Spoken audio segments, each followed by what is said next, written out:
Hello, welcome to Keen Ear, and this is a response video to James Griffiths, who years ago now, and this is no exaggeration, years ago he posted a video going through all his favourite Queen albums, and I really intended to respond a lot sooner, to say the least, than what I have done, but unfortunately I just put off making the video a number of times.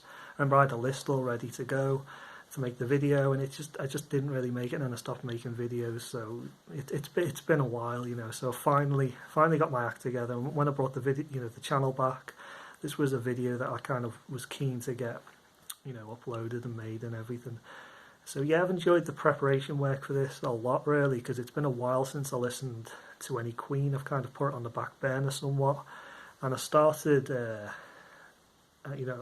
at their most recent album, and I worked my way backwards to their first album. So I listened to all the studio albums. This is just studio albums, no live albums or compilations. And it was interesting to see, really, if my opinions have really changed that much since the last time I really listened to Queen. It's to this extent anyway, and I don't think it really has. So I think that's kind of maybe a good thing. It means by this time next week, I'm not gonna be kind of cursing this video and wanting to change the order and that kind of thing. So yeah, this is just going to be the studio. I just want to make that clear, and I do like all of these albums as well. That's another thing I'd like to make clear. So obviously to a greater or lesser extent. And yeah, I'm going to start at the very bottom and work my way to my favourite Queen album right at the top. So working at the very bottom, the very first one I'll be showing is this. This is Made in Heaven. And it's an album that it does have some good things about it. The track Made in Heaven in particular is pretty good. There's some other good pieces on it as well. But I think overall, I think this is lacking in several areas, really. It just doesn't really feel like a proper Queen album. To me, it feels a bit too ballady as well, a bit too well behaved. It just doesn't really come together for me. It's a bit weak overall. And there's good stuff on it, but overall, not really a great release. Queen released a lot better than this. And also as well, it's a bit strange, the musical decisions that they had in this, because there are times when I'm listening to this, it just doesn't feel like a Queen album. It doesn't really connect well with everything else they released. The rest of the back catalogue. It's kind of like separated, really. It's just certain parts just do not sound really, for a group that's as diverse as Queen, to have a sound that doesn't really sound like Queen that much, really, at all. Certain sections, at least, not the whole album, but certain sections just do not sound really like I'm listening to Queen. And also ends in a track, It's a Beautiful Day, at the very end, reprise. It's a reprise of that, and it's a very long ambient track. And when I say long, it's really long. It's over 20 minutes. And it's just, I can understand what they're trying to do with it. They're trying to make Freddie Mercury, trying to make him feel like Freddie's in heaven, and all that kind of thing. And, I like the sentiment and everything like that, but it's just ridiculously overlong, and it's just baggy. It feels like, this whole album feels like an EP's worth of particularly good music spread over a double album, because on vinyl this is a double album, and it's just a bit overly baggy and a bit unnecessarily and strangely presented, really, for my taste. But there is some good material on this. If you've dismissed it, if you've heard bad things about it and been scared off about it, do track this down, because there is some good stuff on here, particularly Made in Heaven, the title track. But yeah, get it on CD if you must own a physical copy, so you can kind of skip to the good bits and miss out the bad bits, because it's not necessarily, for my money, it's not that great, really. It's not bad, but it's not great, and it's not really the swan song that it could have been, really. But it is a decent tribute to Freddie, but not really anything more than that. It's not a great album as far as I'm concerned. So moving on now to this second least favourite Queen album, it's A Miracle. The only thing I've got to really say about this is it's very, very, very forgettable. I really struggle to remember a great deal about this album, and although it's a Queen album I haven't really listened to a huge amount, I've listened to it enough to know that a lot of this material just doesn't stick in my head very well. While it's playing though, it's pretty good. You know, while this is on, there's some decent tracks on here, and it's a pretty decent album, but it's not a particularly great one. It's a bit middle of the road. It's a bit lackluster for me, and it's very, very, very, like I said, forgettable. And it's also got a really hideous album cover as well. That's definitely the worst Queen album. You know, it's like a Queen monster coming to get you and destroy your very being. It really is hideous. You know, if you don't like Queen, I doubt that because you'd be watching this video. But if you don't like Queen, that's really the stuff of nightmares. It really is. Well, anyway, move on now to this. It's Flash Gordon, the soundtrack album, and it hurts me a little bit to have this solo down in the my ranking. But you know, I'm here to talk about rank Queen albums, not soundtrack albums, because this is actually a very, very good soundtrack. I wouldn't really change anything that Queen did with this album, really. And I love the way they incorporate bits of the film, the dialogue into the film, into this, and it feels like you kind of watching the film. It's like a compressed version of the film in a way. It does follow the story, the plot of basic plot anyway of the film. And yeah, it's a lot of fun. It's very well put together, but it doesn't actually, because has a lot of cuts from the film. It doesn't really leave a lot of space really for Queen. There's only a couple of Queen tracks on here, and because of that, because it contains such a small amount really when you think about it compared to other Queen albums, that's one of the reasons really I'm putting this so low down in the chart.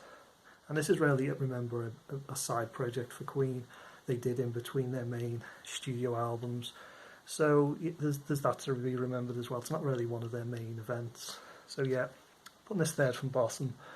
And if anyone's wondering as well, this autograph on it, it's sadly it's not Freddie Mercury's. If anyone's curious, instead of people mentioning it in the comments or whatever, I'll just tell you now, it's not Freddie Mercury's or any member of Queen. It's Sam Jones, the guy who played Flash Gordon in the film. I met him at a convention a few years ago, and I brought this along and he signed it for me. So that's that, if anyone's wondering. So moving on now to this album. Was it fourth from bottom now?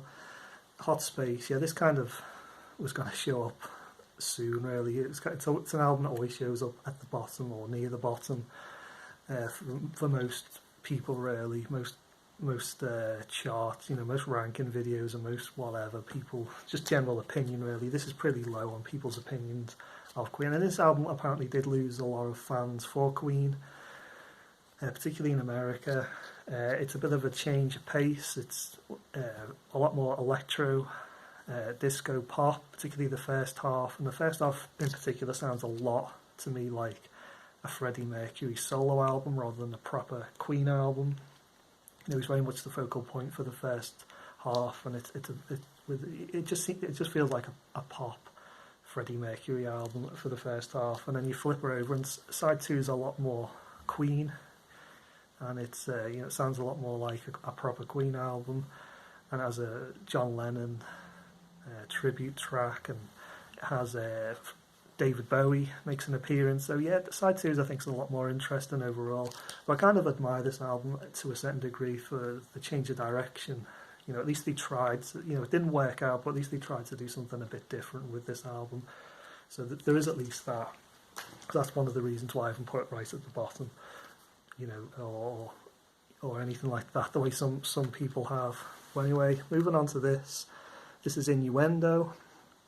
And this is Queen's true swan song as far as I'm concerned. This album actually feels like a proper Queen album. Unlike everything I've shown, really, it doesn't feel like a Freddie Mercury solo album. It doesn't feel like just a tribute album. It doesn't feel like a soundtrack album. This actually feels like a proper Queen album. And yeah, there's heavy rock tracks on here. There's some ballads. There's a couple of silly tracks. And Queen, let's be honest, weren't afraid to put some silly tracks on their album. This has Delilah, which is a song about Freddie Mercury's cat. So it's definitely silly. And yeah, definitely feels like a proper Queen album for a change. But I think some people maybe go a bit over the top with this. It's a good album, or is there a great one? I don't necessarily think it is. I think it's just better than stuff like The Miracle. It's better than stuff like Made in Heaven, but it's not. I don't think it's amongst their very best. And it's a worthy effort, really from Queen. And it's kind of remarkable. It's as good as it is. It really shouldn't be as good as it is, because Freddie was in really, really bad health when this was recorded, and it's kind of like his last. It's a gift, really, from Freddie, before he passed on to his fans. So there is some. This album is a little bit special, but I think just generally it's just not a great album overall. But it's still got some definitely good things about it, though. I can see why people like it as much as they do. But anyway, we'll move on to this. This is A Kind of Magic. And yeah, this is Queen really at their most commercial. It's very poppy, pop rock. But it's also quite a solid album as well. I think some people just can't necessarily see past the pop elements of it and the commercialism of it. Because this is actually definitely quite a solid, well put together album. There's only one track on here that I don't think is particularly great, which is Don't Lose Your Head, which is actually okay. It's not like it's a bad song, it's just not great. And besides that, I think everything on here is quite strong, so just one slightly not great song on an album is actually quite good, to say the least. The only thing is with this, it is very commercial. It's also a bit strange in that it's part studio album, part soundtrack albums, it's part soundtrack with the film Highlander, which is odd. It's an odd mix of things, really. It's not too many albums that are like that out there, really, when you think about it. So it's kind of unique in that regard, but it's a strange one, and it's not Queen at their best, but it's poppy and it's fun and it's enjoyable, and it's not really anything, very, very radio friendly, I suppose. So moving on now to this. This is The Works. This is a bit of a return to form. I believe this came out after Hot Space, and yeah, it's more of a return, more of a return to the hard rock and the typical sort of Queen sound. Side 1 to this is great. It's one of the best halves of a Queen album there is. I think side 2 though is a bit patchy, not quite as strong, but it's still got some good material on it, and I think overall it's a solid album. But I think because of the patchiness really on side 2, it just doesn't really lift this up to one of their better albums. And sometimes when I listen to it, I maybe concentrate on the good stuff, and I think this is a great album from Queen. And sometimes I listen to it and I focus on the not so good things on it, mostly on side 2. And I think this is one of their weaker albums. So my opinion changes a little bit on this one, depending on how much I'm paying attention and what I'm paying attention to. But overall, a pretty good album. So moving on now to this.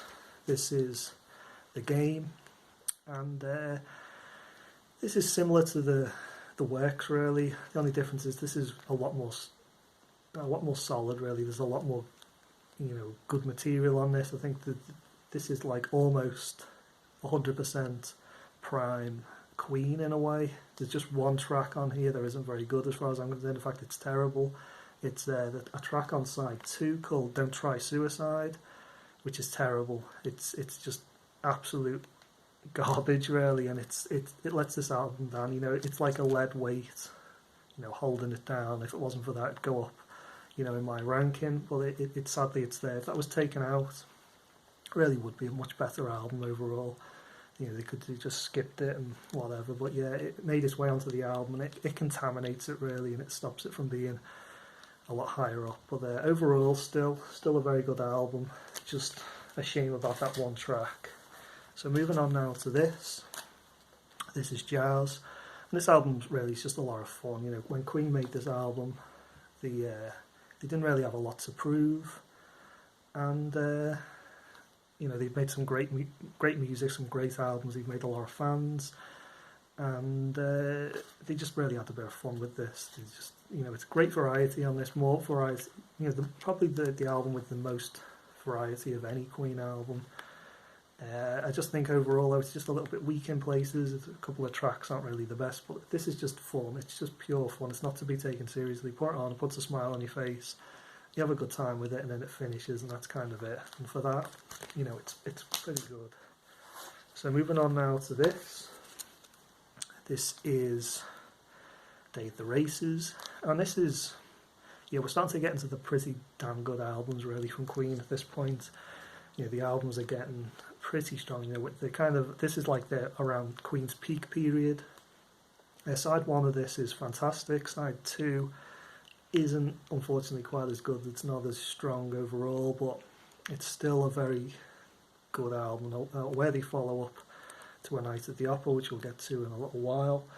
But this is really good. I can't really complain really too much. Side 1 in particular, like I've said, is just great.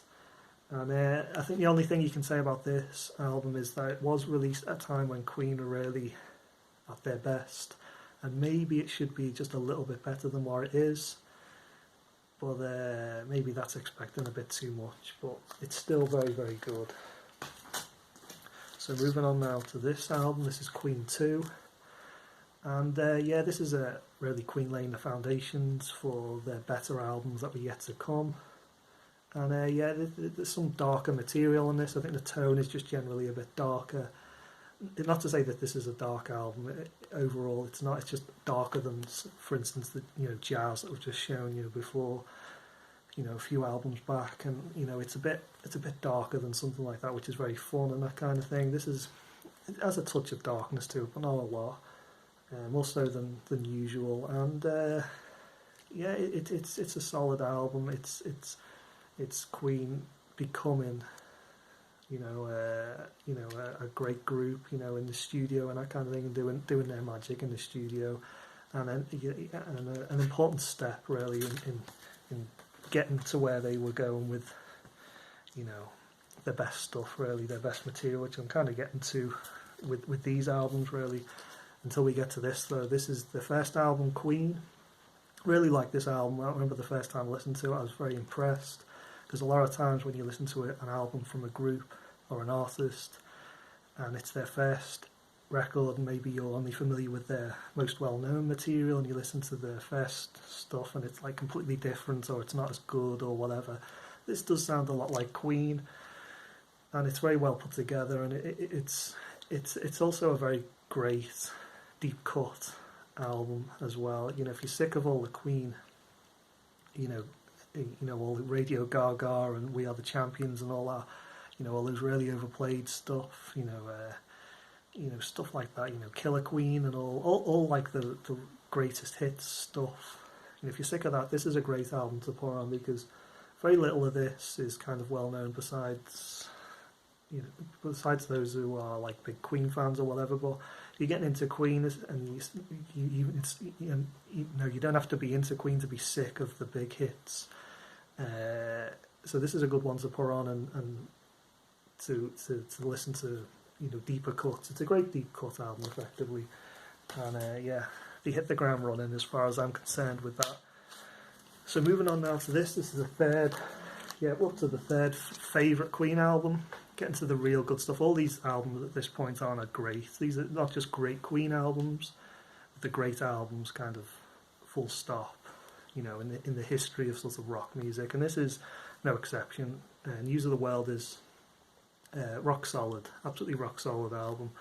It's very similar in a way to jazz. I think you could link that album together with jazz and this album. You could link them together musically because there is a lot of variety to both. But I think this is just a much more solid album than jazz. And there's not a bad song on here. There's great variety. There's some well-known tracks such as We Are the Champions and We Will Rock You and things like that. And there's some deep cut tracks as well. So it really has everything, and it's got a great cover as well. This is the best Queen cover as far as I'm concerned.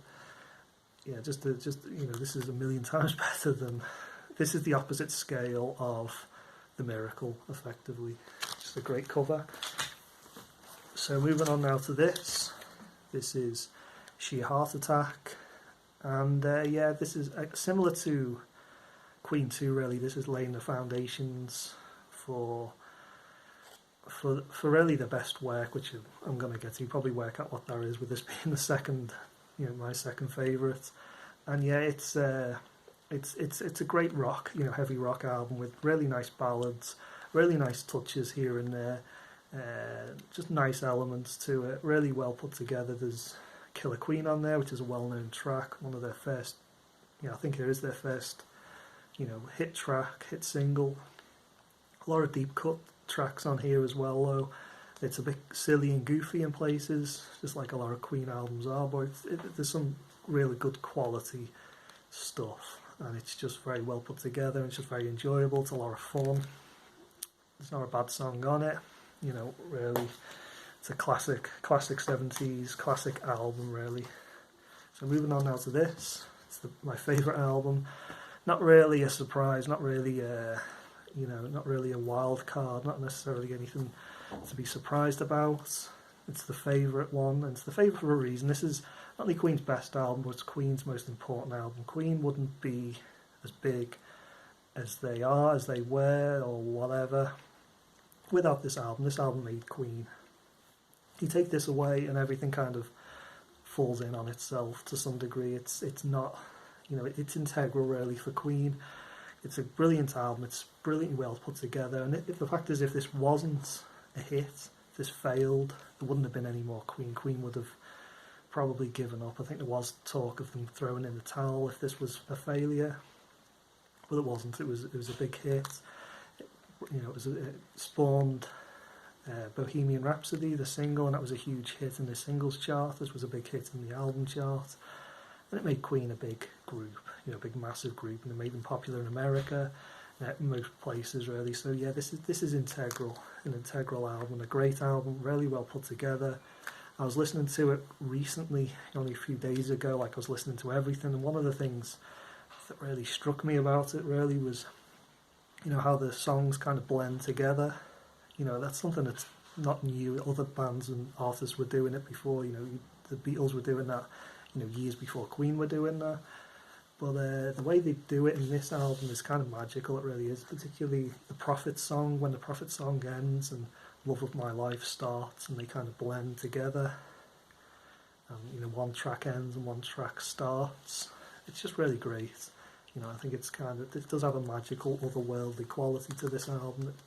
It's just Queen albums, just generally, you know, however much they try, they just don't really have it the same way that this has it. I think it's like everything aligned with this album. They really put everything they had into it, and it's great. Yeah, it's a bit goofy in places, a bit silly in places, but everything works, and it's just rock solid. It's just a brilliant album, one of the best albums ever made. So that's it. That's been my ranking video for Queen. Hope you enjoyed it. You know, if you want to respond to this, you can do. Just don't leave 2-year gap like I did. Well, you can do if you want. You know, I'm not going to criticise you for doing it. So thanks for watching, and goodbye.